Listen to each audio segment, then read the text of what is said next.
Exercise 6.1 में हम question number 1 complete कर चुके थे। ठीक है, अगर आप लोगों को क्वेश्चन ये वाला आ गया है तो हैंड रेज करो जरा। Question number 1।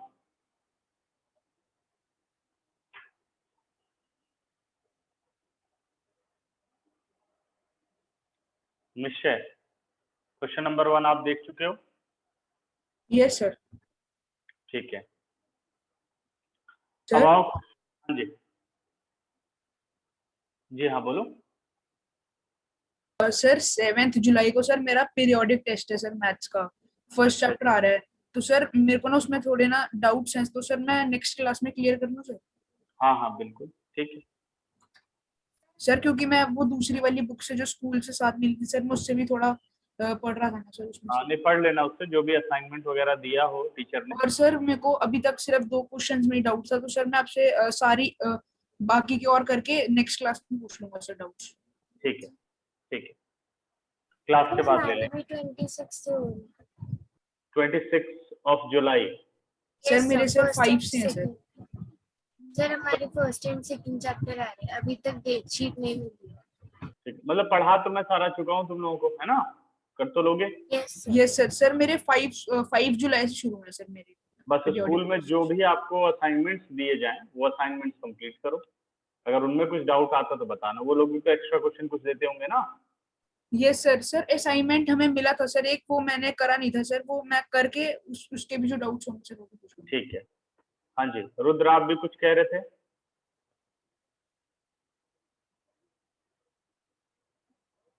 नहीं, ठीक है।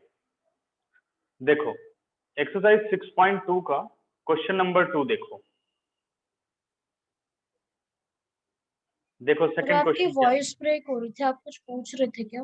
हाँ, मैं ये पूछ रहा हूँ कि आप भी कुछ बोल रहे थे टेस्ट के बारे में अपने, कोई यूटी वगैरह के बारे में। सर निश्चय बोल रहा था। अच्छा ठीक है, तो in figure 6.14 lines X Y and M N intersect at O. अभी क्या दिमाग में आ गया कि दो लाइंस हैं जो कि इंटरसेक्ट कर रही हैं, दो लाइंस हैं जो इंटरसेक्ट कर रही हैं। देखिए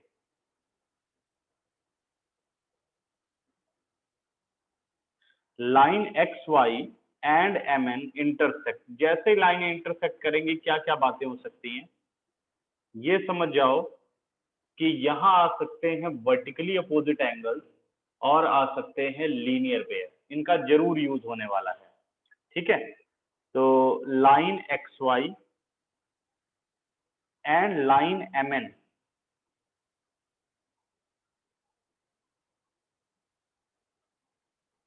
दूसरी लाइन हो गई है एम एन,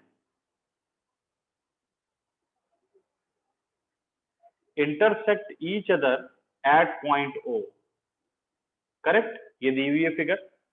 आगे कहते हैं if angle P O Y is 90 degree, angle P O Y, तो पी ओ वाई बना लेते हैं।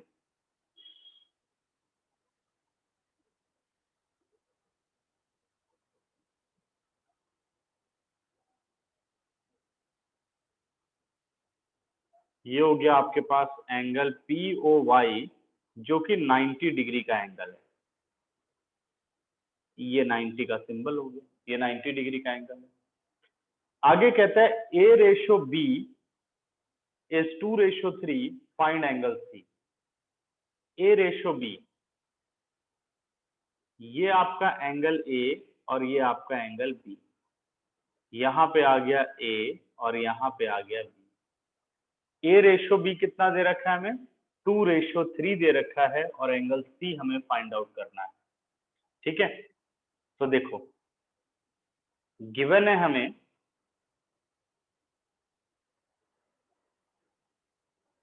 Line X Y and M N intersect each other at O. ठीक है, कहां इंटरसेक्ट करती हैं? एट ओ पर। Angle P O Y is equal to 90 degree, ये आपको गिवन है। और आपको गिवन है ए रेशो बी इज 2:3, एक मिनट बच्चों, A/B इज इक्वल टू 2:3। हमें फाइंड आउट करना है C। टू फाइंड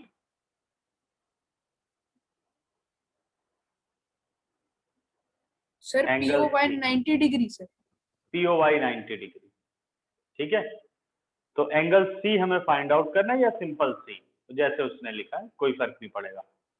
तो यहाँ पर आपके पास सर A और B सर, A/B सर 2:3 2:3, ये सब गिवन है, ठीक है। सर क्वेश्चन में ना सर। हाँ हाँ, सब गिवन है ना, तभी तो गिवन में लिखा सारा, ठीक है। मैं हमेशा लिखता हूँ सारा गिवन वगैरह। ये सर वो उस पर हाँ। सर अगर देखे तो सर स्कूल वाली मैम तो सीधा ये करवा देती है, कुछ लिखती नहीं है गिवन में क्या दे रखा है। लेकिन तुम तो लोग सर लिखा उससे करो, थोड़ी, यस ठीक सर, उससे फिर थोड़ी कंफ्यूजन हो जाती है सर। है। पहले आप लिख लो, फिर जैसे टीचर अगर चाहते कि नहीं लिखो तब भी आप कर लोगे। ये इसलिए मैं लिखता हूँ, कम से कम क्वेश्चन अंडरस्टैंड करना आप लोग सीखो। वैसे ये ज्योमेट्री करने का तरीका ही होता है, गिवन, टू फाइंड या टू प्रूव, ठीक है, फिर प्रूफ या सॉल्यूशन। और सर फाइंड C।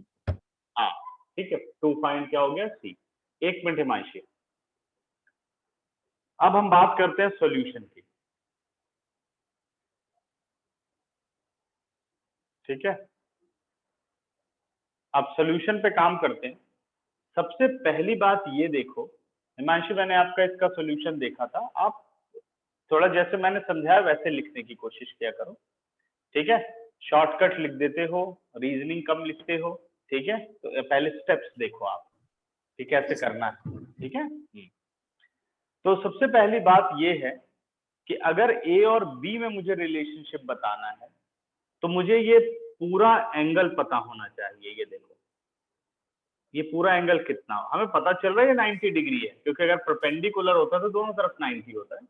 बट इस बात को आपको पहले इस एंगल को निकालना पड़ेगा कि क्यों POX 90 डिग्री है, ये हमें फाइंड आउट करना होगा, ठीक है। कैसे फाइंड आउट करोगे, एंगल POY, सॉल्यूशन में देखो, angle POY plus angle POX is equal to 180 degree. पहले ये स्टेप लिखना है। आपने क्या किया, आपने डायरेक्ट माइनस लिख दिया। पहले ये स्टेप लिखा करो कि इन दोनों का जो सम है, क्योंकि दो एडजेसेंट एंगल है, एक लाइन पर बन रहे हैं, तो इनका सम कितना हुआ, 180 डिग्री। देखो, एक एडजेसेंट एंगल ये POX, दूसरा हो गया POY, दोनों को प्लस किया तो स्ट्रेट एंगल बन रहा है XOY, तो ये लीनियर पेयर एंगल हुआ। कितने डिग्री का हुआ, 180 डिग्री का। तो because linear pair angle, reasoning because linear pair angle, correct. अब ये रीजनिंग होने के बाद आगे स्टार्ट करो। This implies angle POY is 90 plus angle POX is equal to 180 degree, ठीक है। हाँ जी निश्चय। सर वो अपने POY और POX को सर ऐड करके 90 + 90 180 डिग्री करा सर, नहीं नहीं नहीं, क्योंकि सर फिर पूरी लाइन ही 180 डिग्री हो जाएगी सर। पहले सर क्योंकि फिगर उसमें को से देखो। 90 डिग्री एंगल हो अरे दोनों 90 होते तो हमें इसको करने की जरूरत ही क्या थी। अगर ये मुझे पता होता कि सर POY, वो लाइन है ना सर, लाइन का तो हमेशा लीनियर पेयर ही होता है सर एंगल। हाँ तो वो एक्सप्रेशन आपको लिखनी है, फिर आपको POX फाइंड आउट करना है। POX थोड़ी पता है हमें, ठीक है। तो 90 plus angle POX is equal to 180 degree. This implies angle POX is 180 degree minus 90 degree. 180 में से 90 गया, क्या बचा, angle POX is equal to 90 degree. ये मैंने क्यों निकाला, क्योंकि जब आप एंगल A और एंगल B को ऐड करेंगे, ये देखो, तो आपको पूरा एंगल POX मिलेगा। अब POX मुझे पता है कि वो कितने डिग्री का है, वो है 90 डिग्री का। तो मैं आराम से A और B को फाइंड आउट कर सकता हूँ, ठीक है। समझ में आ रहा है। तो A और B को हम इजिली फाइंड आउट कर सकते हैं। देखो अब कैसे निकाल सकते हैं हम। अब A/B कितना दे रखा है, 2:3। तो पहले इसे लेट करो, let a is equal to 2x और b is equal to 3x, क्योंकि 2:3 है, तो रेशियो ब्रेक कर लिया हमने। अब जो एंगल POX है वो 90 डिग्री है, because angle POX is equal to 90 degree, therefore अब POX को क्या लिख सकते हो, angle A plus angle B, क्योंकि ये दोनों जब ऐड होंगे, ये रहा आपका 90 डिग्री। है ना, एंगल A ऐड हुआ और ये एंगल B ऐड हुआ, तो पूरा एंगल कौन सा बन गया, POX बन गया। ठीक है, तो पूरा एंगल कौन सा बन गया, POX। तो POX को मैं लिख सकता हूं therefore angle A plus angle B is equal to 90 degree. This implies angle A is 2x, angle B is 3x is equal to 90 degree। 3x plus 2x ये बन गया 5x is equal to 90। This implies x is equal to 90 degree upon 5। This implies x is equal to 18 degree। ठीक है, correct. हाँ जी निश्चय, आप यहां ध्यान दो, करेक्ट कितना आ गया, 18 डिग्री आपका x आ गया। अगर x 18 आ गया तो आप a भी निकाल सकते हो और b भी निकाल सकते हो, लेकिन मुझे एंगल चाहिए c। ठीक है, a और b तो निकाले ही जा सकते हैं, तो निकाल के शो कर देता हूं। This implies angle a is 2 into x है, यानी 2 into 18 36 degree. Angle b is equal to 3 into x है, 3 इंटू 18 54 डिग्री। a और b निकल गए। अब जरा c पर ध्यान दो, because MON is a line and OX is a ray, तो अगर मैं एंगल A और एंगल C की बात करूं, ये देखो, तो ये दोनों एंगल कौन से एंगल हैं, लीनियर पेयर एंगल। सही है, इन दोनों को प्लस करूं तो ये 180 बनाएगा, जिसमें से A आपको पता है तो C अपने आप निकल के आ जाएगा। बस यही रिलेशन देखना पड़ता है, रिलेशन देखते जाओ, क्वेश्चन सॉल्व होते जाएंगे। Now angle A plus angle C is equal to 180 degree, यहां रीजनिंग कर देंगे, बिकॉज लीनियर पेयर।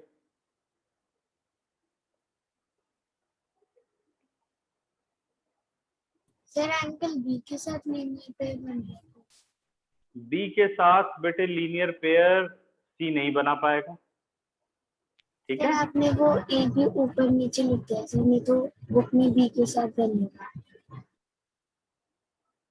अच्छा अच्छा, इसमें A और B, ओहो मैंने वैल्यू चेंज कर दी ना, A उधर है और B उधर है। ओके ओके ओके, हाँ हाँ ठीक ठीक ठीक बच्चे। तो सर ये बट उससे अपना, कोई सर उससे फर्क थोड़ा पड़ता है। नहीं नहीं, फिगर में जैसे गिवन है वो करना पड़ेगा ना, अगर फिगर में ना होती तो ले, सर बट आंसर तो सर सेम ही आएगा। नहीं अब B प्लस C हो जाएगा ना, तो B अपना निकला हुआ 54 ना। सर वो तो सर फिर ये बात तो भाई 3+2 या 2+3, तो आंसर तो सर वही होगा। सर नहीं नहीं, ए हमारे 36 निकला हुआ है, अगर हम एंगल ए प्लस एंगल अलग एंगल हो सी गया ना। करते तो फिर अलग हो A, जाता। हाँ A 36 निकला, B 54 निकला है, तो अगर A प्लस C करेंगे तो C अलग निकलेगा ना, क्योंकि 36 माइनस होगा। ठीक है, अभी आप B प्लस C करेंगे, ये रहा आपका B plus C। Sir minus और डिवाइड पे सर इफेक्ट पड़ेगा सर, अगर मल्टीप्लाई और प्लस होगा सर फिर नहीं फर्क पड़ेगा सर। वैल्यूज ही चेंज है बेटे, वैल्यू चेंज है। जो आपने पहला काम किया ना वहां कोई फर्क नहीं पड़ेगा, क्योंकि A डेफिनेटली 2x है और B 3x है, तो वहां तो x सेम ही निकलेगा, वहां कोई फर्क नहीं पड़ेगा। लेकिन जब हम C निकालेंगे तो फर्क पड़ेगा, क्योंकि A की वैल्यू 36 डिग्री है और B की वैल्यू 54 डिग्री है।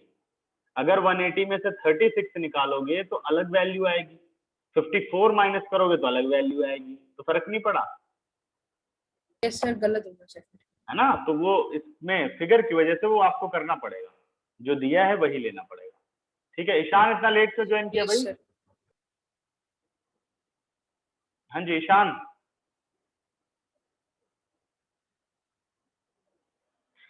लेट क्यों? This implies angle B is 54 degree plus angle C is equal to 180 degree. This implies angle C is equal to 180 degree minus 54 degree. 10 out of 4 6, 7 out of 5 2 और ये 1. तो angle C अपने पास आ गया 126 degree. ठीक है, अब देखो इस तरीके से प्रॉपर करना चाहिए हिमांशी, समझ गए? अब क्या क्या कमियां हैं अपने लिखने में उसको देख लो, उसको दूर कर लो. ठीक सर वैसे हमने POX क्यों फाइंड किया? POX हमें पता कहाँ था, हमें तो POY पता था ना, सिर्फ 90 डिग्री. सर तो क्वेश्चन में थोड़ी नहीं लिखा हुआ था कि POX फाइंड करें. POX से रिलेट है A और B, तो आप A और B कैसे प्लस आपने 90 लिख दिया, ये बताओ मुझे. आपने जो सोल्यूशन में लिखा कि A plus B is equal to 90, आपको कैसे पता चला कि A प्लस बी 90 है? सर वो X और Y स्ट्रेट लाइन थी और P परपेंडिकुलर था. P नहीं, P परपेंडिकुलर था तो वो 90 डिग्री क्यों हुआ? इसकी रीजनिंग भी तो होगी कुछ. सर क्योंकि X और Y एक स्ट्रेट लाइन थी और OP परपेंडिकुलर था तो फिर से हाफ में डिवाइड किया तो 90. आप जान रहे हो और मुझे पता है कि अगर एक 90 है तो दूसरा भी 90 होगा, है ना? पेपर को कैसे पता? वो तो नहीं देख रहा कि आपने कैसे 90 ले लिया. आपको तो शो करना पड़ेगा ना कि मुझे पता है ये क्यों 90 है, ये बताना पड़ेगा ना कि ये क्यों 90 है ना? वो तो बिना लिखे भी पूरे का पूरा क्वेश्चन किया जा सकता है कि नहीं? प्रेजेंट उसको करना है कि आपको जो पता है क्यों ये 90 है वो चीज शो करना है. मुझे पूरा क्वेश्चन आता है तो ये क्यों आता है वो तो लिखना पड़ेगा ना, है ना? इसलिए अब जैसे B प्लस सी, अब B प्लस सी क्यों आपने लिखा? बिकॉज लीनियर पेयर, क्योंकि आप बता रहे हो कि हाँ मुझे पता है कि ये लीनियर पेयर है इस वजह से ऐसा हुआ. अब ऐसे सीधे लिख दो B प्लस सी 180 डिग्री, तो हमारे नंबर क्यों कटेंगे? क्योंकि आपने ये बात तो शो की ही नहीं कि ये क्यों ऐसा. सर रीजनिंग नहीं करी सर, फिर ऐसा लगेगा जैसे पूरा एक ही क्वेश्चन है सर. जो रीजनिंग होती है वो ये बताना होता है कि ये मुझे ये सारी बातें पता हैं, आप किसी को ये बात समझा रहे हो. जो पेपर करने का मतलब ये होता है कि सामने वाले को नहीं आता, आप उसको ये चीजें समझा रहे हो. ठीक है, अब ऐसे तो यही पता है A प्लस बी 90 निकल गया, X क्यों ले, वैसे कर लेते हैं A प्लस बी 90. फिर उसके बाद आ गया आपका कितना B प्लस सी 180, C निकाल लिया, कुछ लिखा ही नहीं, 2 ही लाइन में क्वेश्चन हो गया. तो आपको समझाना होता है सामने वाले को, जैसे आप किसी को पढ़ा रहे हैं, तो इसलिए सारी की सारी रीजनिंग और प्रॉपर वे में हर चीज लिखनी होती है. समझ गए? क्लियर? Okay sir. हाँ, नेक्स्ट देखिए, अगला क्वेश्चन. अगला क्वेश्चन अपने पास क्वेश्चन नंबर 3. ईशान तुम्हारे कोई रीजनिंग नहीं आई भाई, क्यों लेट हो गए आप? सर हाँ जी, सर वो मैंने अभी सर मैसेज पढ़ा. मैसेज पढ़ा? मैसेज मैंने कहा ना वेडनेसडे को थोड़ा तुम लोग होशियार रहो, 5 बजे की जगह कई बार 5:30 भी हो सकता है. मैं शेयर करूंगा तुम लोगों के साथ टाइमिंग वेडनेसडे वाली, तो कम से कम 5 बजे तो देख तो लेना चाहिए ना कि क्या मैसेज आया हुआ है. सर मैं भी 5:30 सोची थी, वो तो मैंने बस ऐसे ज्वाइन करके देख लिया कि 5 बजे, क्योंकि ठीक है, टेलीग्राम वाला अवेलेबल नहीं था सर. टेलीग्राम देखा करो सारे. अब अपना टेलीग्राम ग्रुप बना हुआ है तो 5 बजे देखना चाहिए ना. सर आपने बोला था कि सर या तो आप 5:30 बजे क्लास लोगे वेडनेसडे को, या तो आप टाइम पे लोगे, वरना अगर 5:30 से लेट हुआ तो सर आप संडे को लिया करोगे सर. हाँ, मैंने ये बोला कि मैं शेयर करूंगा टाइमिंग, तो मैं हमेशा वेडनेसडे को तुम लोगों के साथ शेयर करूंगा टाइमिंग. ठीक है कि भाई ये टाइमिंग है वेडनेसडे की. ओके, तो इसलिए थोड़ा अलर्ट रहना चाहिए कि देखें 5 बजे कोई मैसेज तो नहीं आया, देख लेना चाहिए ग्रुप में. टेलीग्राम तो सबके में डाउनलोड होगा ना. वो सर फोन की नोटिफिकेशन में आ जाता है सर काम मैसेज. हाँ, वैसे भी देख लो, नहीं आ रही नोटिफिकेशन तो. ठीक है, अब आओ क्वेश्चन नंबर 3 पर.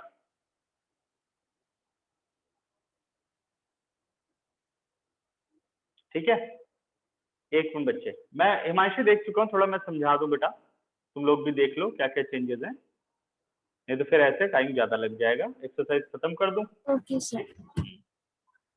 इन figure 6.15 angle PQR is equal to angle PRQ। ठीक है, देखो अभी वाली फिगर,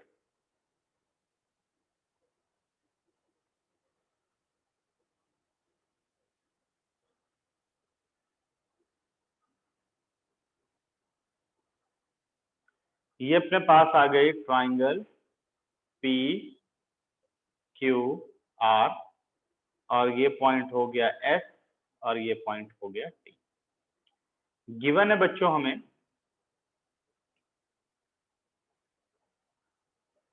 क्या कह रहे हैं, एंगल PQR, ऐसे लिखो in figure angle PQR is equal to angle PRQ, is equal to angle PRQ। ये एंगल PQR, हाँ सर आप एक बार इससे जो आपने पहले क्वेश्चन कराए थे सर वो वाले एक बार दिखा दो सर।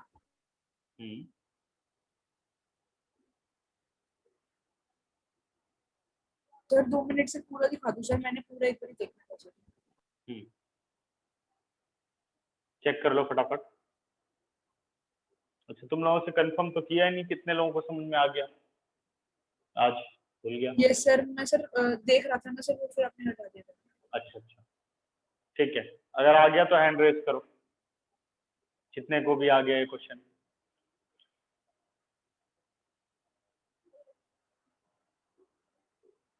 बाकी बहुत आसान है, जिस तरीके से मैं ट्रिक बता रहा हूँ कि आपको जैसे इंटरसेक्टिंग लाइंस दिख गई तो तुरंत पकड़ लो कि linear pair vertical opposite angle लग सकता है। ठीक है, अब देखो इसमें चाहते तो वर्टिकल अपोजिट भी लगा सकते थे। कैसे? Angle B is equal to that angle, ये देखो बच्चों, वर्टिकली अपोजिट, फिर सी और इसको प्लस कर लेते, लेकिन इतना लंबा जाने की जरूरत क्या है जब हमें बी प्लस सी पहले लीनियर पेयर मिल गया।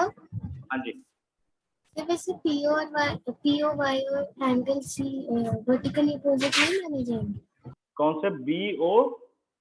The P O Y and angle सी।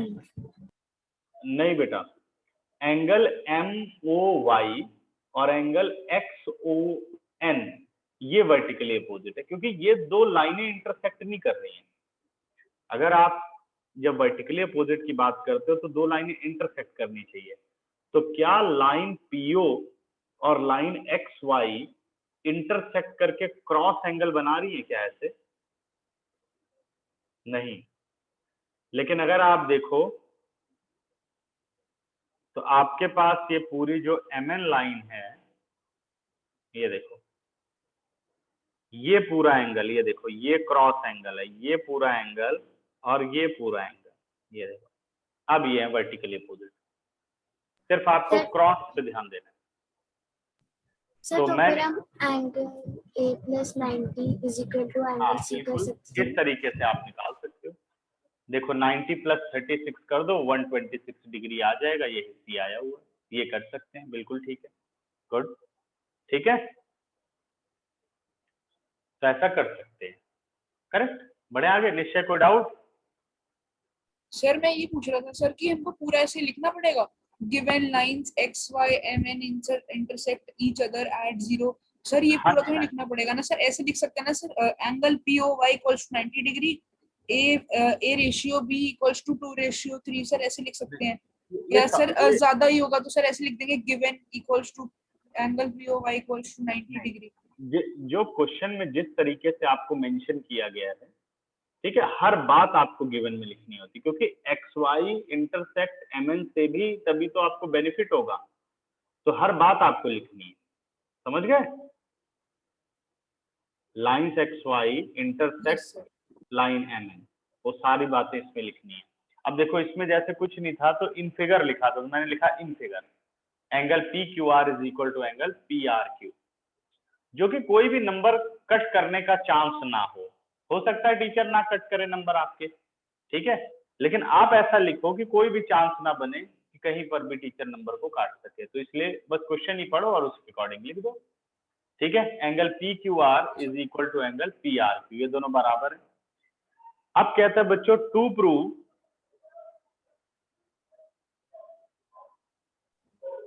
क्या कहता है प्रूव करने के लिए? Angle PQS sorry, angle PQS is equal to angle PRT। वो इस एंगल को बराबर करने के लिए कह रहा है, PQS is equal to PRT। देख लिया सबने? अब ये जैसे क्वेश्चन आया, अब हमें कौन से कॉन्सेप्ट की तरफ जाना चाहिए उस पे आपको ध्यान लगाना होगा। आप ये देखो कि जो गिवन होता है ना, उसके यूज गिवन को कैसे लिंक कर सकते हो प्रूव वाली टर्म के साथ, वो बाद में देखेंगे कि उनको आपस में कैसे लिंक कर सकते हो। तो आपके पास ये देखो, जो मैंने येलो से मार्क किए हैं ये तो गिवन है, और ग्रीन से जो मार्क किए हैं वो प्रूफ कर रहे हैं। लेकिन ग्रीन वाले जो है वो डायरेक्टली लिंक नहीं हो रहे, बट अपने पास जो गिवन है वो इनको लिंक करने में हेल्प कर सकता है। कैसे? ये दोनों एंगल प्लस होंगे तो 180 डिग्री क्योंकि लीनियर पेयर, ये दोनों एंगल प्लस होंगे तो 180 डिग्री क्योंकि लीनियर पेयर। अब इन दोनों एक्सप्रेशन में 180 डिग्री है जो दोनों एक्सप्रेशन को लिंक कर सकता है। ओके बच्चों, क्लियर है? तो ये देखना चाहिए ज्योमेट्रिक प्रूफ के लिए कि आपके जो गिवन टर्म्स हैं वो कैसे रिलेट हो रहे हैं प्रूविंग टर्म के साथ। अगर वो रिलेशन आपने पकड़ लिया तो क्वेश्चन बहुत आसानी से हो जाएगा। ठीक है, तो अब देखो, ये नहीं कि बस सॉल्यूशन इनके रटने, नहीं, समझना होगा कि क्यों ऐसा कर रहे हैं।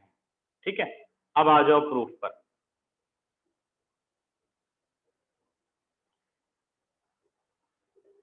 Angle PQS plus angle PQR is equal to 180 degree, और यहां अपनी रीजनिंग होगी बिकॉज लीनियर पेयर एंगल, और ये आ गया आपका रिजल्ट नंबर 1, यही छोड़ दो। ठीक है, next angle PRT plus angle PRQ, again 180 degree. क्या रीजनिंग होगी? Because linear pair.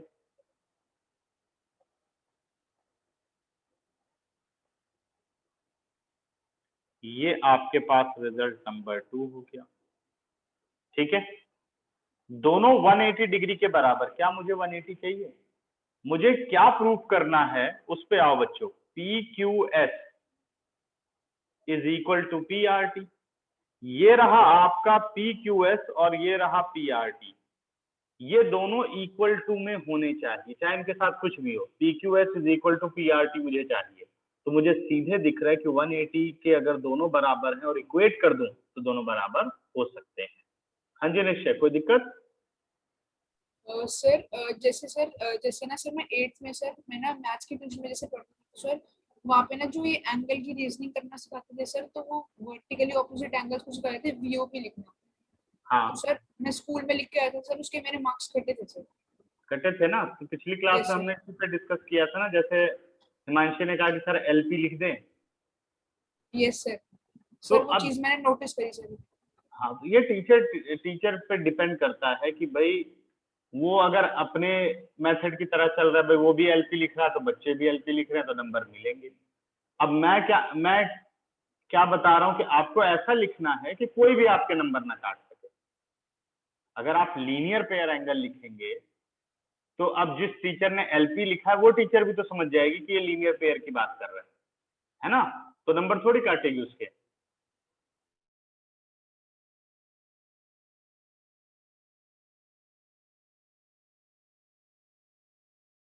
हेलो।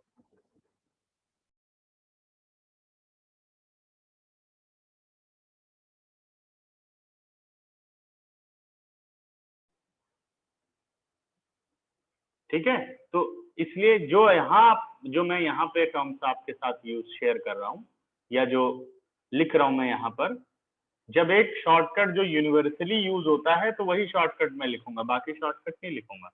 ठीक है, तो ये ध्यान रखो आप सभी। सर बढ़िया आपकी आगे, आवाज नहीं आ रही थी सर अभी बीच में। वो मैंने म्यूट किया था। ठीक है, ठीक है सर। तो अब आ जाओ फ्रॉम फर्स्ट एंड। बस तुम लोग ये टेक्निक पकड़ो कि मैं कैसे एक्सप्रेशन को कब बराबर करता हूँ, कब सब्ट्रैक्ट करता हूँ, तो मैं सारी बातें आप लोगों के साथ डिस्कस कर रहा हूँ कि कब ऐसा करना होता है। ये सब दिमाग में फिट करना है, क्वेश्चन अपने आप सॉल्व होते चले जाएंगे। ठीक है, ये आ गया अपने पास from first and second angle P Q S plus angle P Q R is equal to angle P R T plus angle P R Q. अब क्योंकि ये दोनों एंगल बराबर हैं, कौन कौन से एंगल? एंगल PQR और PRQ।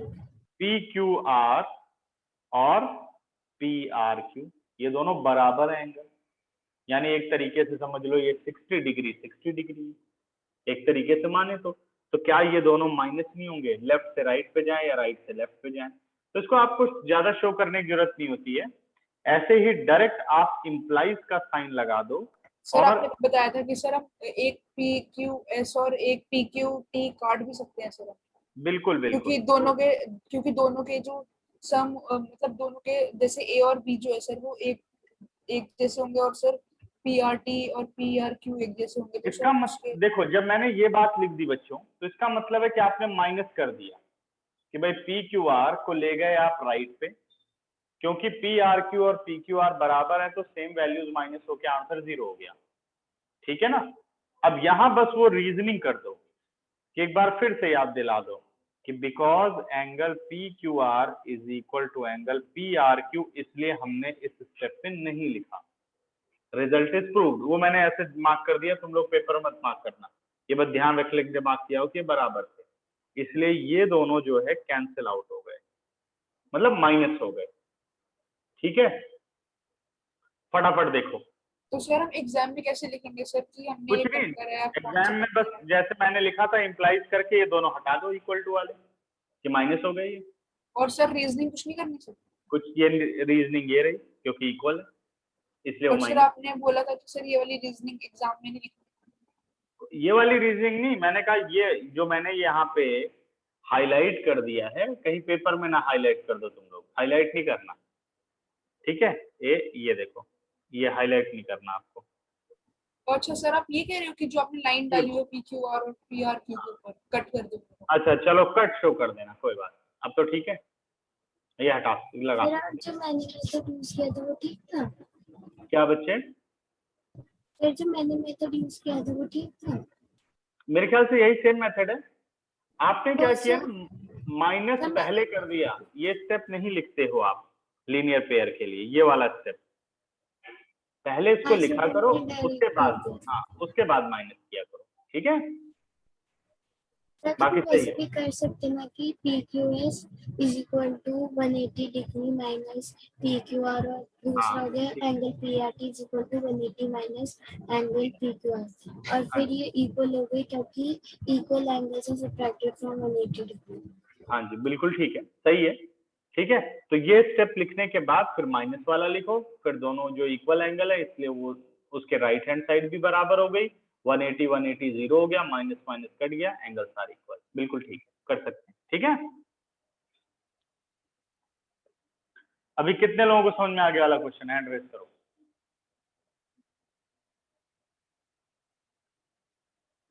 जो और ज्योमेट्री की प्रैक्टिस बहुत करनी है, जैसे आज होमवर्क नहीं आया कईयों का, तो होमवर्क रेगुलर होना चाहिए, तभी तो पता चलेगा गलती क्या है। ऐसे थोड़ी तुम लोग बिल्कुल परफेक्ट मुझे भेजो, परफेक्ट तो वही भेजेगा जो चीटिंग करेगा, खुद करेगा तो जरूर प्रॉब्लम आएगी, ऐसा हो ही नहीं सकता कि कोई खुद करे और उसको एक भी क्वेश्चन प्रॉब्लम ना हो, या तो उसके पास कहीं से सोल्यूशन पड़ा हुआ है। ठीक है, तो इसलिए आप लोग सॉल्व सर करो, तब पता चलेगा। हाँ जी, यस यस। सर मुझे समझ नहीं आया सर, ये मतलब ठीक से यहाँ का समझ नहीं आया सर इसके ऊपर। हाँ बताओ, बस क्या चीज, रीजनिंग करी है सर इसके अंदर आप? कौन सी चीज आपको समझ नहीं आई? सर मुझे सर इधर ये प्रूफ समझ नहीं आया सर। ये स्टेप नहीं समझ में आया, पूरा क्वेश्चन ही नहीं आया। सर प्रूफ जो सर ये कर रखा है आपने, angle P Q S plus P Q R equals to 180 degree, linear pair angles P R T plus P R Q equals to 180 degree. ये तो समझ में आया कि ये लीनियर पेयर एंगल है। सर ये रीजनिंग कर रखी है आपने? ये रीजनिंग है ना, साथ में जब भी आप कोई एक्सप्रेशन डालेंगे, क्यों ये आप सर डाल वही रहे हैं, पूछ रहे हैं। क्या मीनिंग है उसका, वो जरूर आपको लिखना है। नहीं लिखेंगे हर एक के आधे आधे नंबर चले गए। ठीक है, यस सर। अब समझ में आ गया? यस सर, आपके समझ। ठीक है, अच्छा नेक्स्ट पर आते हैं। क्वेश्चन नंबर 5 और question number 6 most important question है बच्चों। सर कौन सा question number 5 and question number 5 और 6, 4 तो हम कर ही चुके हैं, यस सर। है ना? क्वेश्चन नंबर 4 तो कर चुके हैं पिछली क्लास में। सर मैंने ये दोनों इसलिए कर लिए थे क्योंकि मैम ने पहले डिस्कस कर रखी है, तो फिर मेरे को मैम का भी आता था। हिमांशी क्या बोला बेटा, समझा नहीं। सर आप कह रहे थे ना कि हो सकता है चीटिंग करे कि बच्चे नहीं, तो मैं कह रही हूँ कि मेरे को ये सारे इसलिए आते थे क्योंकि मैम ने पहले से समझाया। अच्छा अच्छा, नहीं नहीं कोई बात नहीं।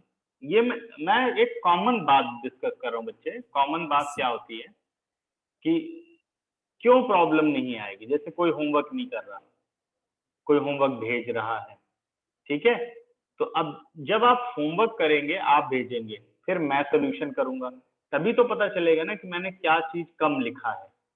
या हो सकता है मैंने कम लिखा हो, तो आप कम से कम डिस्कस कर सकते हो। जैसे अभी आपने एक मेथड डिस्कस किया कि सर ऐसे इस मैथ को कर लेते तो क्या कर सकते हैं हम, तो ये भी तो बड़ी बात है। ऐसा थोड़ी कि मैंने जो किया आपने एकदम वही उतार दिया, या जो टीचर ने कराया आपने वही उतार दिया। ठीक है, तो ये आपको मेथड पता है तभी आपने डिस्कस किया, क्योंकि यानी सर आपने कई आपने बार सर समझा अपना हुआ है ना बच्चे। जिसने नहीं समझा होगा वो क्या करेगा, वो लिख देगा। मैंने लिख दिया, वो भी वो लिख लेगा, वो कोई डिस्कशन नहीं करेगा।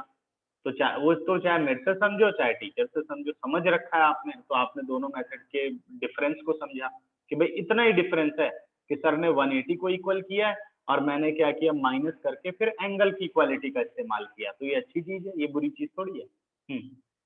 ठीक है, इसलिए होमवर्क पहले करना चाहिए कि आप करके रखेंगे तो पता चलेगा कि हम गलत है कि मेरा भी सही है।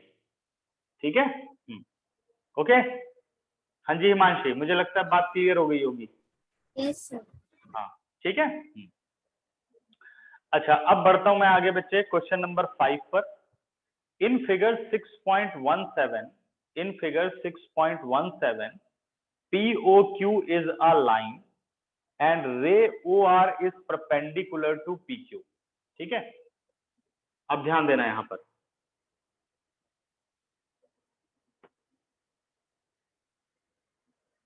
ये अपने पास बन गई POQ is a line, POQ is a line and OR is perpendicular to line PQ। OR is perpendicular to the line PQ। ये पेपर में क्वेश्चन के चांसेस 99% होते हैं। ठीक है, OR is perpendicular to PQ। फिर कह रहा है OS is another ray lying between rays OP and OR। देखो OP एक रे है, OR एक रे है, उसके बीच में एक अनदर रे आ जाती है OS। OS is another ray lying between OP and OR। समझ रहे हो मैं क्यों डायरेक्ट ऐसे फिगर नहीं बना दे रहा हूं, एक एक लाइन पढ़ के, जबकि फिगर है वहां पर, आप भी ऐसे बनाया करो। इससे क्या होता है कि दिमाग में हर बात पता चलती। देखो रे OP, रे OR, रे OS, रे OQ, हर बात समझनी होती है भाई इसको रे क्यों बोला गया, तो आपके दिमाग में डेफिनेशन चलेगी। POQ इज अ लाइन, इसको लाइन क्यों बोला गया, तो ये सब रिपीट होता रहेगा। हाँ जी निश्चय, बताओ कोई डाउट? सर मैं कह रहा था सर कि ये जो जैसे ये आपने फिगर बनाई है सर, ये वाली पूरी बुक में बनी हुई थी, या सर उधर बता रखा था कि OR और OP के बीच में से कोई रे पास हो रही है, उसका नाम है ये पूरी फिगर बुक में बनी हुई है, सर लेकिन पूरी मतलब कि उस फिगर को हम देख रहे सर हैं। आपने जैसे एस बनाया, एस वाली रे है सर, वो थोड़ी स्लांट है। उससे फर्क नहीं पड़ेगा बच्चे, ठीक है, वो तो फर्क नहीं पड़ेगा। तो ठीक है, सर बुक में जैसे पूरी बनी होती है, तो सर आप हमें समझाने के लिए ऐसे करते हो कि सर ये जो 90 डिग्री की OR निकल रही है सर, फिगर इसके आपको बीच से देखो, आपको OS रे। फिगर दिख रही, सुनो फिगर दिख रही है, तब यस भी सर। फिगर पढ़ के बनानी चाहिए कि हर चीज कहाँ कहाँ क्या क्या है। एक बार सर आप पढ़ लोगे आपको सब आ जाएगा। ठीक है, हाँ जी हिमांशी। सर पेपर में सर बनाना आप चाहिए। पेपर में ही बनाओ, आदत तो यही होनी चाहिए ना, तभी तो समझोगे। हाँ जी बेटे, कुछ पूछा है? तो मैं कह रही थी कि आप इसलिए बनाते हो बिना बुक से देखे, क्योंकि ताकि अगर पेपर में क्वेश्चन आए और डायग्राम नहीं दिया हो तो हम खुद बना सकें। वो भी ठीक है कि भाई आप पढ़ करके डायग्राम बना सको। दूसरी चीज क्या है कि पढ़ करके जब आप डायग्राम बनाएंगे तो आपको हर एक गिवन एक बार में याद हो जाएगा क्या क्या गिवन है। नहीं तो आपने फिगर बना ली, क्वेश्चन अलग पढ़ लिया, आप उसमें रिलेशन कहाँ बैठा पाए? आपने तो यस फिगर सर, तभी आप गिवन साथ में ही लिखते हो नीचे, गिवन ये वाले। बुक की फिगर उठाई, एज इट इज बना दी, फिर बुक का गिवन पढ़ा, एज इट इज लिख दिया। आप फिगर और गिवन में कोई रिलेशनशिप नहीं बना पाएंगे। अब मैं रिलेशनशिप बना चुका हूं, मुझे पता है कौन सी चीज कहाँ कहाँ है, ठीक है, इसलिए ऐसे आप लोग करो। तो ये कह रहा है O R perpendicular to P Q, हो गया जी। उसके बाद ओ S is a ray lying between OP and O R. अब ये सब बातें पता होनी चाहिए, लाइंग बिटवीन का मतलब क्या है, रे के बीच में कैसे रे आ रही है, तो ये अपने आप आने लग जाता है। तो हमेशा ऐसे काम करो, ठीक है, ये स्टैंडर्ड वे है ये। अच्छा आगे कहते हैं prove that angle R O S. कौन से एंगल की बात कर रहे हैं? एंगल आर ओ एस, ये रहा। Angle R O S is 1/2 multiply angle Q O S. अब ध्यान देना बच्चों, angle Q O S, angle Q O S, ये इसकी बात कर रहा है। Angle Q O S minus angle P O S, ठीक है, ये है angle Q O S minus angle P O S. Given बस एक फायदा हमें गिवन का है कि O R is perpendicular to P Q, और कुछ गिवन नहीं है, बाकी फिगर का काम है, ठीक है। अब गलती से ये मत कर देना कि angle POS plus angle SO Q is 180 degree, क्योंकि लीनियर पेयर है, इसकी तो जरूरत ही नहीं। हमें तो इसको सब्ट्रैक्ट करके दिखाना है ना कि भाई पीओएस में से एसओ क्यू में से पीओएस माइनस करके उसका आधा करोगे तब आरओएस आएगा। अब देखो कैसे आएगा, given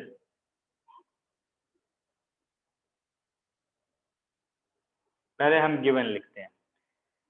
POQ is a line, POQ is a line, पहला given. OR perpendicular to PQ, देखो इसने क्या लैंग्वेज में लिखा, OR perpendicular to PQ, आप कैसे लिखेंगे? OR perpendicular to PQ, ये perpendicular का साइन है, ये वाला उल्टा T, OR perpendicular to PQ, पता होगी तो सबको पता है साइन ये वाला, OR perpendicular यस सर। है ना, OR Sir? perpendicular to PQ। जी ईशान, कोई दिक्कत? ठीक है सर हाँ जी, बोलो बोलो। सर मैं कह रहा था सर, जो ये आपने पॉइंट, ये जो फिगर बनाई है सर, इसमें सर आपने जो लिखा है क्यू ओ पी, जो ये लिखा है, और आर जो ऊपर रही है सर, उधर जो सर, उधर जो मतलब ये लाइन पास कर रही है सर, उस लाइन को हम क्या, कैसे मतलब क्या करेंगे? 90 डिग्री भी नहीं बोल सकते और 180 डिग्री भी नहीं बोल सकते। नहीं, लाइन तो 90 डिग्री की है, OR उस पे परपेंडिकुलर है, जो लाइन है वो तो 180 डिग्री की ही होगी। POQ is a line, OR perpendicular, यानी angle ROQ is equal to 90 degree, ठीक है। सर मैं ये अच्छा सर, जो आपने ये ओ आर ओ क्यू जो है सर, ये 90 डिग्री के, उसके आगे आपने ओ, जो ओ एस को आपने फिर उसको आपने आगे लाइन को कर रखा था। कुछ नहीं किया मैंने क्वेश्चन समझाया था यहाँ पर कि एंगल SOQ, कौन सा एंगल का इस्तेमाल करना है, तो SOQ ये पूरा एंगल है। उसने कहा angle ROS is 1/2 minus angle SOQ, sorry multiply angle SOQ minus POS से। तो मैंने समझाया है कि कौन सा एंगल पकड़ने हैं आपको, अभी तो गिवन नहीं लिख रहे हो, तो क्वेश्चन में ही है सब, ठीक है। ठीक है सर। सर वो मेरे को लगा सर वो आपने कर लिया ना सर, तो इसलिए मैंने लेट चलो पूछा। कोई बात नहीं, ठीक है। अच्छा, रे OS लाइन बिटवीन,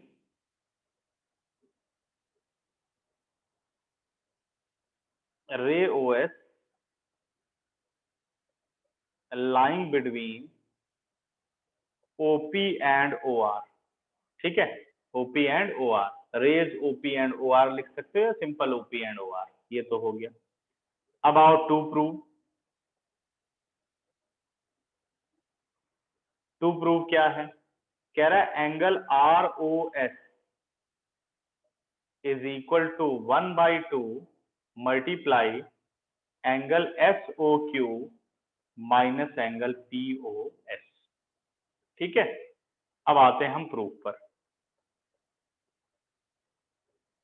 तो सबसे पहला जो गिवन है बच्चे वो है एंगल ROQ 90 डिग्री, क्योंकि वो परपेंडिकुलर। अब देखो यहां जब परपेंडिकुलर टर्म दिया गया, ठीक है, तो आप कैसे लिख सकते हो, मैंने लिखा angle POR is equal to angle ROQ, यहां कर सकते हो बिकॉज लीनियर पेयर नहीं, because OR perpendicular to PQ। ये देखो परपेंडिकुलर टर्म जब दी गई तब आप यूज कर सकते हो कि दोनों साइड बनने वाले एंगल 90 डिग्री। समझ गए हिमांशी, ये रीजनिंग की जा सकती है, because OR perpendicular to PQ, तो एंगल ROQ और एंगल ROP दोनों 90 डिग्री हो गए, तो दोनों इक्वल हो गए, ठीक है। या ऐसे भी कर सकते हो इज इक्वल टू 90 डिग्री, ऐसा भी कर सकते हो। तो मुझे इस 90 की जरूरत नहीं है, मुझे सिर्फ इन दोनों एंगल के इक्वल होने की जरूरत है। This implies angle POR is equal to angle ROQ, POR is equal to angle ROQ। अब क्या आपको POR चाहिए, अभी ध्यान देना, POR हम कहां ले रहे हैं, ये आपका पूरा POR है, ये देखो पूरा POR है। आपको कोशिश ये करनी है कि जो ये POR एंगल है इसको आप रिड्यूस करो POS में और ROS में, जो आपको गिवन चाहिए। तो क्या मैं POR एंगल को ये नहीं लिख सकता हूं, angle POS, this implies angle POS plus angle ROS, ध्यान देना angle POS plus angle ROS।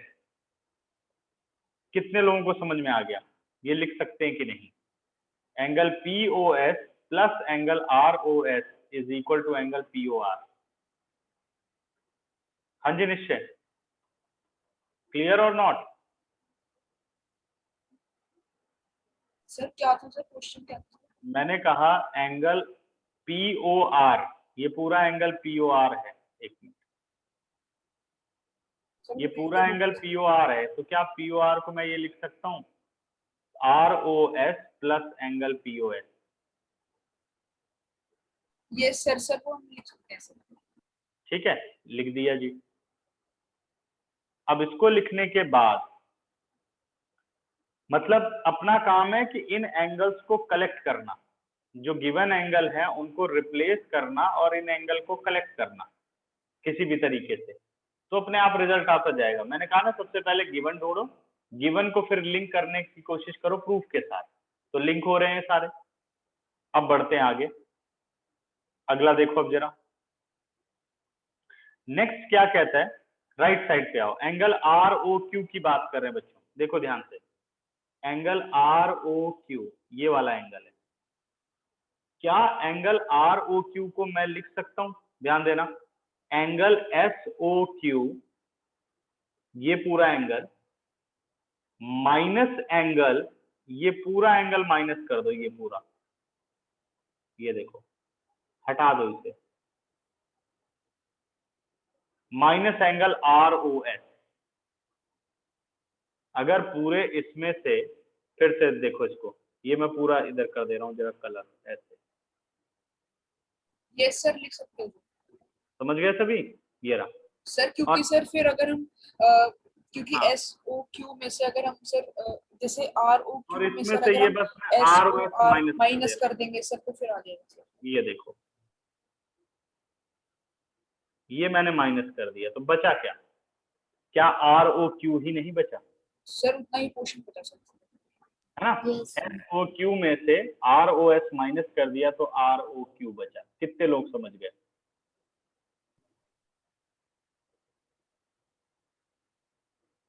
ठीक है, तो ऐसे आसान है ज्योमेट्री के क्वेश्चन, ये सोचना पड़ता है बस।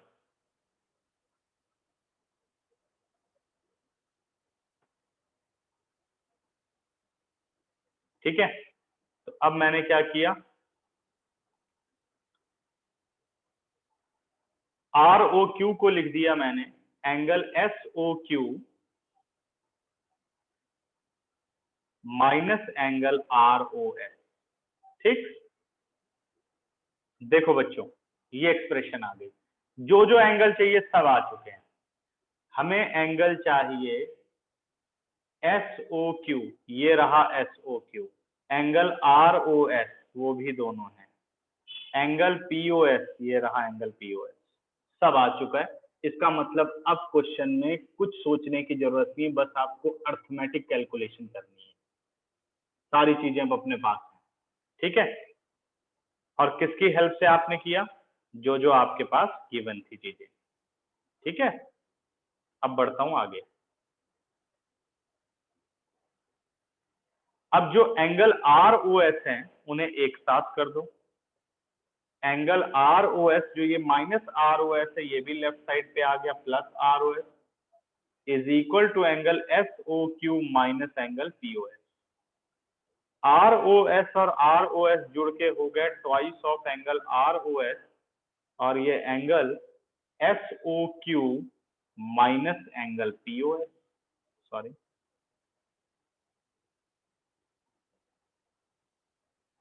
This implies angle ROS is equal to 1/2 of angle SOQ minus angle POS। 15 seconds, ध्यान से देखो।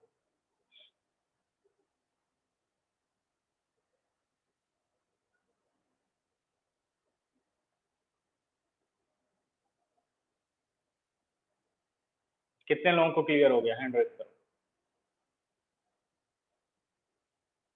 वेरी गुड, सबको क्लियर है। क्वेश्चन नंबर 6, हिमांशी कोई डाउट बेटा? नो सर, वो डबल टैप हो गया। अब आ जाओ क्वेश्चन नंबर 6। अब देखो क्वेश्चन नंबर 6 में फिगर नहीं गिवन है, ध्यान दो, कोई फिगर नहीं है। अब काम आएगा अपना जो हम अब तक पढ़ते हुए आए, ये निश्चय, कोई दिक्कत? कह रहा है it is given that angle X Y Z is equal to 64 degree. तो पहले हम अपना एंगल बना लेते हैं एक्स वाई जेड।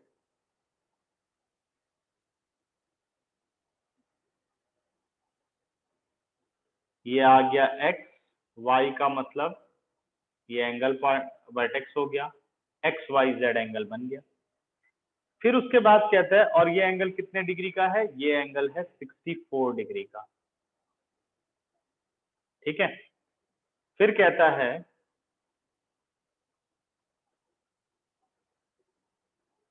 आगे, कहता है बच्चों एक्स वाई इज प्रोड्यूस। देखो एक्स वाई इज प्रोड्यूस, इसका मतलब क्या है, एक्स से वाई की तरफ प्रोड्यूस करना है, ये समझाया था मैंने कंस्ट्रक्शन Yes, में। sir. X Y is produce कहां तक, 2 पॉइंट पी, पी तक प्रोड्यूस कर दिया। कह रहा draw a figure from the given information, बना ली हमने figure. If ray Y Q bisect angle Z Y P, bisect word पकड़ते जाना मैथ्स वाले सारे। If Y Q, ray Y Q bisect angle Z Y P, Z Y P एक angle है जिसे रे वाई क्यू बाइसेक्ट करती है। Equally divided. वेरी गुड, कि एंगल को इक्वल पार्ट में डिवाइड करने को क्या कहते हैं हम, बाइसेक्ट। ये आपके पास आ गया रे वाई क्यू। बाइसेक्ट करने का मतलब है कि ये एंगल और ये एंगल हैं equal, this angle and that angle are equal. ठीक है, अब कहता है find angle Z Y P. कौन सा एंगल बताना है? एंगल जेड वाई पी आपको बताना है। एंगल जेड वाई पी, ये पूरा एंगल जेड वाई पी बोला ना, जेड वाई पी, ये पूरा एंगल बताना है। सर ये वाला क्वेश्चन अपने इम्पोर्टेंट बता दो सर। हाँ ये भी इंपॉर्टेंट है। जेड वाई पी आपको बताना है, हमें प्रोड्यूस करना है एक्स वाई को, ठीक है। एक जेड वाई पी एंगल बताना है, एक्स वाई क्यू एंगल बताना है, एक्स वाई क्यू एंगल बताना है, और reflex of angle Q Y P बताना है। यानी सारी बातें अटकी हुई हैं अपने एंगल जेड वाई पी पर, ठीक है। देखो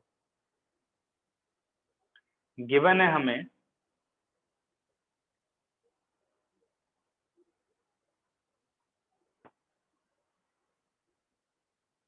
इन figure angle X Y Z is equal to 64 degree, ठीक है। X Y is reduced to P, ठीक है। Ray Y Q bisects angle Z Y P, ये बोला ना, जेड वाई पी को बाइसेक्ट करता है। जेड वाई पी नहीं फाइंड आउट करना, बाइसेक्ट कर रहा है ये, सॉरी फाइंड तो सिर्फ दो एंगल करने हैं। जेड वाई पी को ये बाइसेक्ट करता है, ठीक है। टू फाइंड, हमें फाइंड आउट करना है एंगल एक्स वाई क्यू, और फाइंड आउट करना है हमें reflex of angle Q Y P, ये हमें फाइंड आउट करना है, ठीक है। तो चलो आते हैं सॉल्यूशन पर।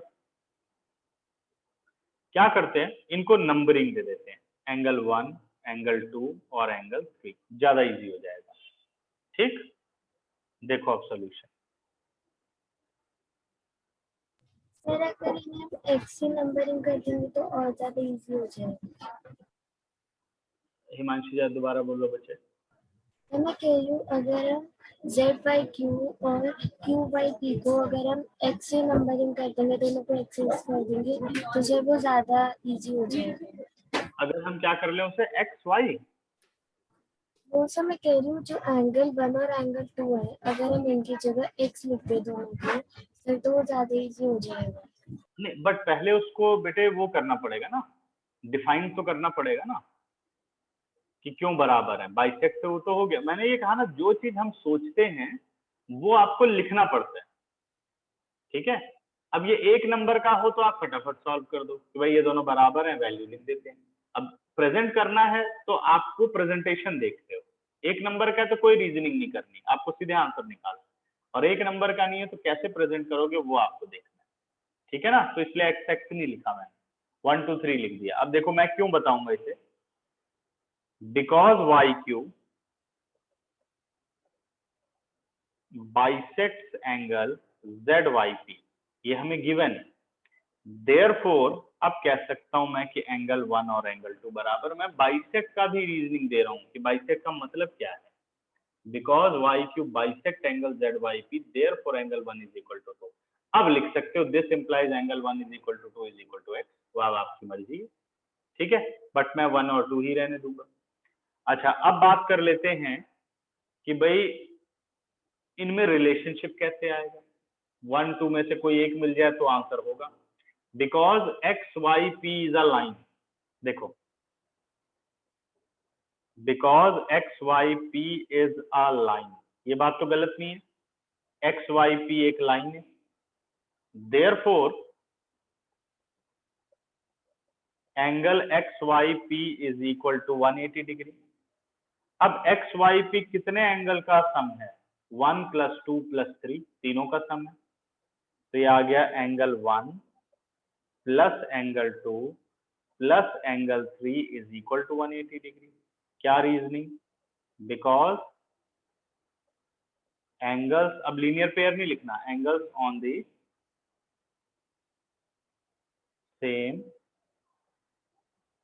स्ट्रेट लाइन, ठीक है। समझ में आया। अब 1 + 2 अब 1 और 2 तो बराबर है, रिप्लेस कर सकता हूं। तो मैंने निकाल लिया,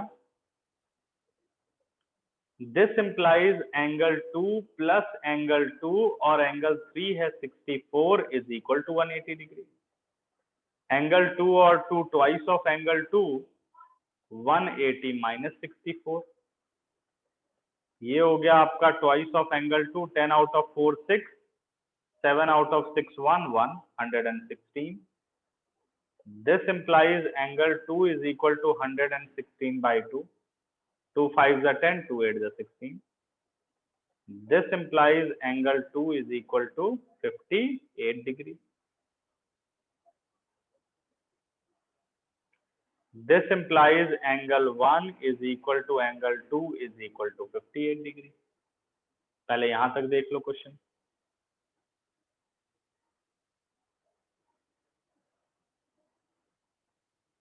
दस सेकंड दे रहा हूं, ध्यान से देखो।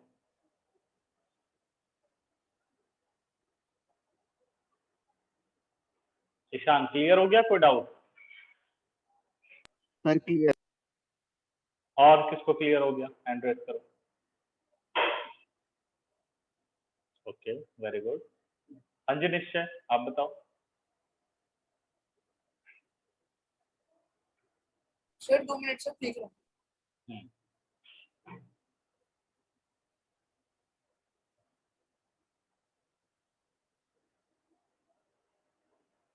ओके, ठीक है। अच्छा, ये तो निकल गया बच्चों।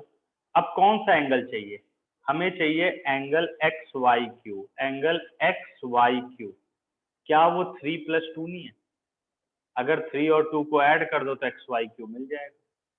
देखो जरा, एंगल एक्स वाई क्यू ये पूरा, यानी 3 + 2, ये दो इसके एडजेसेंट एंगल है। तो हमें चाहिए एंगल एक्स वाई क्यू, निकाल लेते हैं। Angle X Y Q is equal to angle 2 + angle 3। Angle 2 58, angle 3 बेटा 64। तो 58 और 8 और 4 12, 6 5 11 और 1 12, 122 डिग्री है ना। अच्छा, अगला पूछता है reflex of Q Y P. Q Y P कौन सा एंगल है? एंगल 1 है। रिफ्लेक्स का मतलब कितना होगा? 360 डिग्री माइनस एंगल 1, है ना। ये जब कह रहा है reflex of angle Q Y P, तो क्यू वाई पी को छोड़ करके बाकी सारा, क्यू वाई पी को छोड़ करके बाकी सारा, ये देखो, तो 360 में से माइनस कर दो तो बाकी सारा एंगल आ जाएगा। रिफ्लेक्स का क्या मतलब होता है? रिफ्लेक्स का मतलब है, रिफ्लेक्स एंगल कितने डिग्री के हैं सर 360। सर बट हमें जो उसका फाइनल आंसर है सर, अगर हम उसको सब्ट्रैक्ट कर देंगे तो सर आंसर आ जाएगा। More than 180 but less than 360, ये है ना रिफ्लेक्स। मोर देन 180, जैसे सर 270 आया तो हमको 360 में से माइनस करना पड़ेगा। जैसे ये हो गया। आपको ये पार्ट बताना है, अगर मान लो ये 30 डिग्री है तो क्या ये रिफ्लेक्स एंगल है? नहीं, नहीं है ना। No sir. तो रिफ्लेक्स कौन सा होगा? जो इसके अलावा बचेगा सर जो 360 का एंगल होता है, जिसका पूरा सेट बनेगा। जैसे कहता है सप्लीमेंट्री एंगल में से एक एंगल 30 डिग्री है, तो दूसरा पेयर बताओ, तो कितना बनेगा? 180 में से माइनस करके दूसरा पेयर निकाल दोगे सप्लीमेंट्री में। ऐसे ही रिफ्लेक्स एंगल प्लस एक एक्यूट एंगल या एक ऑब्ट्यूस एंगल प्लस करके कितना बनता है? 360। दो एंगल की बस कंपैरिजन है। जब रिफ्लेक्स पूछ रहा है तो यानी 360 माइनस गिवन एंगल। ठीक है, समझ गए कि नहीं? तो जब भी एंगल निकलेगा वो more than 180 but less than 360 निकलेगा रिफ्लेक्स। अब देखो वही निकलेगा। अब मुझे चाहिए reflex of Q Y P.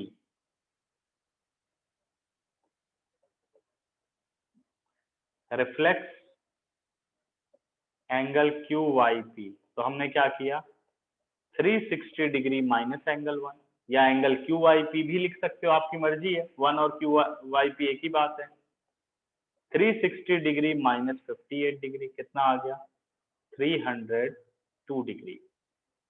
ठीक है, तो क्या ये रिफ्लेक्स नहीं है? देखो more than 180 but less than 360। ध्यान दो, समझ में आ रहा है? Yes sir. आप बताओ कुछ मुश्किल है सर क्वेश्चन? ये रिफ्लेक्स एंगल है सर। रिफ्लेक्स हो गया, कुछ मुश्किल? तो ये ज्योमेट्री की पहली एक्सरसाइज हमने बहुत ही स्लो की। अभी समझ में आया सबको या नहीं? ये पहला ज्योमेट्री का चैप्टर था तुम लोगों का, ठीक है? Yes, sir. अब कुछ मुश्किल लग रही है ज्योमेट्री अभी तक जितना पढ़ाया? आसान है? Yes, sir. बस ये रीजनिंग का आपको ध्यान रखना है, ठीक है? अब अगली क्लास में हम लोग करेंगे पैरेलल लाइंस, ठीक है? ओके, कोई और डाउट किसी को? Yes, sir. ठीक है, आज तुम लोगों को लीनियर इक्वेशन का असाइनमेंट दिया था, वो भी पूरा किसी ने नहीं सबमिट किया? पूरा असाइनमेंट करके उसका होमवर्क सबमिट करना है, यही तुम लोगों का होमवर्क है अगली क्लास तो में। जब मेरा चैप्टर हो जाएगा मैं कर दूंगा। ठीक है, फटाफट कंप्लीट करो। बाकी सभी कंप्लीट करना, सबने तो पढ़ा हुआ linear equation in two variable. पूरा असाइनमेंट सबमिट करना है बच्चों, बचा हुआ सारा। कौन सा? Linear equation in two variable assignment share किया था, Yes, याद है? yes, sir. तो वो सारा करो। 2, 4, 6 मार्क वाले क्वेश्चन आप लोगों ने नहीं भेजे, तो तुम लोगों का होमवर्क है सारे करना, ऑब्जेक्टिव के बाद वाले सारे, एमसीक्यू के बाद वाले, ठीक है? ओके, ये होमवर्क है। चलो बच्चों, बाय, एंड कर रहा हूँ क्लास। Bye, sir. बाय बेटा, बाय। बाय बच्चों।